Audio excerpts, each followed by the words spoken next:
Is there a true conservative in the 2008 race for president? Everybody on the Republican side, from Tommy Thompson to Duncan Hunter to Ron Paul, has claimed that crown.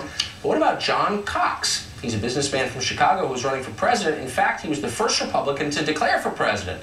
Now, he says he is the only real conservative among the many running.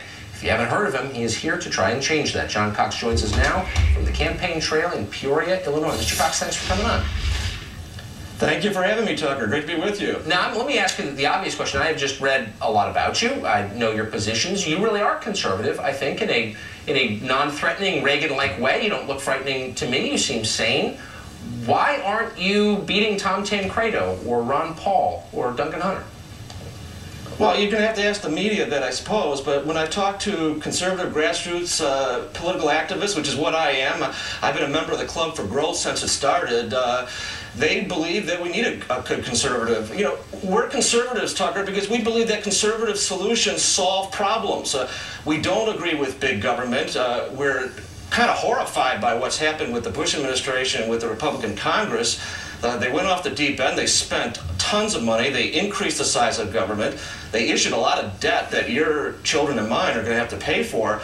And I think conservative Republicans want a true conservative in the White House.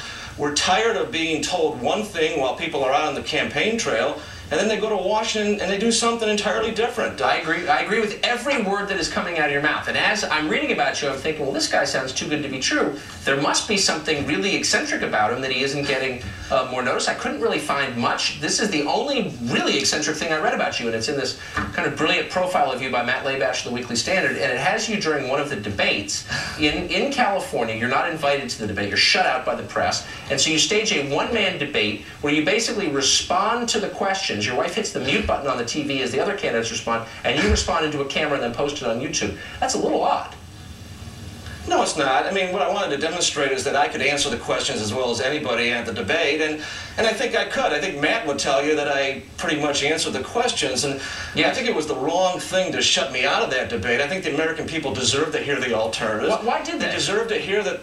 Why did they? I mean, why did they shut me out? Yeah, I mean, it's not just our network which sponsored that debate. It's every network which has sponsored a debate has shut you out. I mean, I wonder why. There's got to be a reason.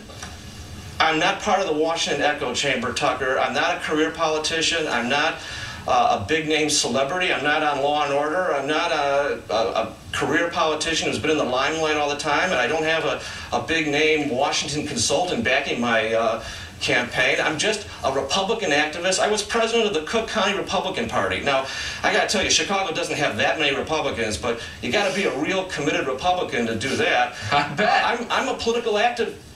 Well, I'm a political activist, Tucker, who wants a real Republican in office in 2008, a real conservative who's going to get something done, who's going to give us a new tax system, who's going to do something about the wild spending. Social Security reform has to get addressed at some point in time.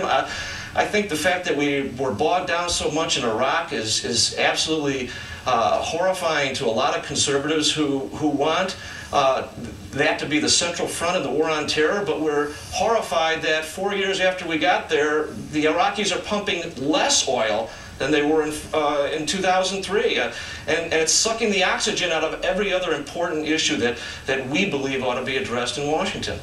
John Cox, I keep waiting for you to say something crazy or out of left field, but you don't. Everything you say makes complete sense to me, and I hope you are taken seriously by a lot of people, and I hope you're in the debates. And I appreciate your coming on today. Thank you very much.